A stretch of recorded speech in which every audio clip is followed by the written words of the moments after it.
Hello, it is World Wide Web, Wednesday, October 5th, 2022. Steve Sipress here wearing my Arizona Diamondbacks red Hawaiian shirt. I believe it was a giveaway on Father's Day a couple of years ago at Chase Field here in Phoenix, Arizona.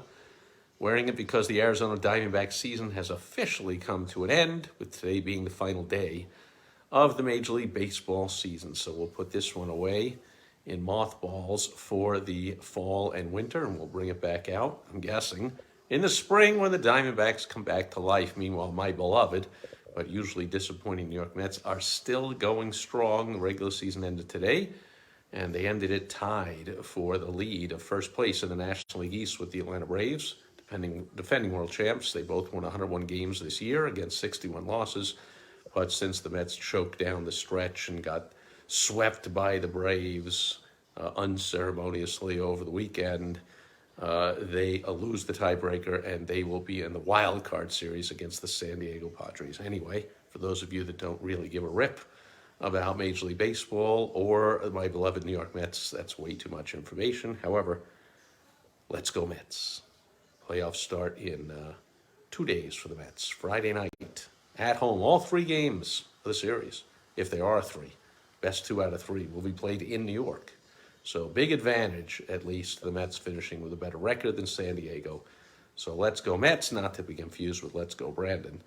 That's positive saying let's go Mets. And if they win that, they'll move on. And I believe they have to play the Dodgers, who is going to give them a lot of trouble, just like the Braves just did. But we'll enjoy whatever's left of the Mets season. Anyway, you may have seen the news yesterday. Facebook Meta, parent company of Facebook, announced that Facebook's Bulletin, the newsletter service where anyone at all can start a newsletter, it's like a combination of blog, newsletter, whatever you want to call it, and charge for it, similar to Substack, similar to Review, a company that was purchased by Twitter.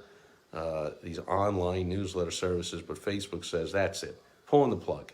Just was introduced last July. And now, only a little over a year later, they say, we're ending it for good in 2023, which could be in 3 months, could be in 15 months, likely sooner than later, because when you tell people this is going to be ending soon, not likely many more people will either start up their own bulletin or will subscribe or pay for anyone else's, and they'll go elsewhere. And a similar fate befell Google that tried the same thing. They rolled out, they called it Newsletter. Again, attempting to compete with Substack, failed miserably, and they shuttered that thing after, I think, less than 3 months. So, a few lessons here. Number one, always be testing. Go ahead, roll something out. If it doesn't work, you pull the plug. In 3 months like Google, in a year or two like Facebook, whatever. But give it a shot. You're an entrepreneur, right? Roll something out. Number two is shiny objects. There will always be something new and fantastic, and you got to do it, and you got to have it, especially on the internet, but these things come and go. So pay attention and do your due diligence. Don't get sucked in to all the shiny object syndrome hype when something is launched. Oh, it's Facebook Bulletin. This is going to be the greatest thing. Bah, bah, bah, bah, bah, bah, bah. Oh, a year later, that thing sucked. See ya, right? So next time you hear about the latest, greatest, brand new, state-of-the-art, shiny object on the internet, remember, they come and go. And number three, the most important lesson of all, is Substack. Well, they recently had layoffs. I think they laid off 10 or 15% of their staff. Newsletter, gone. Now Facebook, Meta, Bulletin, gone. Tried and true. Probably don't like to hear it.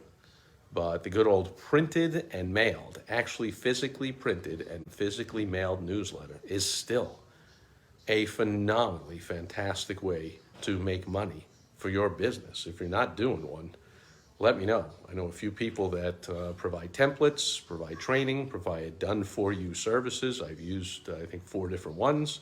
I recommend all of them. Just let me know, and we'll have a quick talk. Go to helpfromsteve.com. I'll find out what your goals are and what you're looking to do and how much work you want to put into your newsletter and that kind of stuff. And then I'll point you in the right direction, or 1 or 2, and you can pick one out or do nothing. But online newsletters, like the old, email newsletter. Like, how many of those do you save? Do you forward to people? Do you actually even open or read at all? Like, delete, delete, delete, delete. Facebook Bulletin. You ever pay for any of that? Review on Twitter?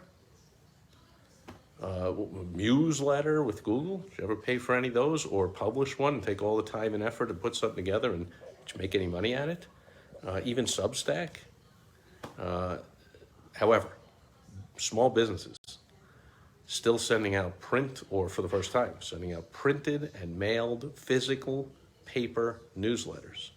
Done right, tremendous source of revenue and profits. You want some help with it? As always, go to helpfromsteve.com. That'll do it.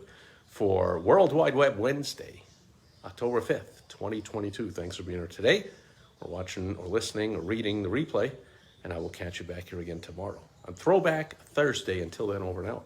Bye-bye.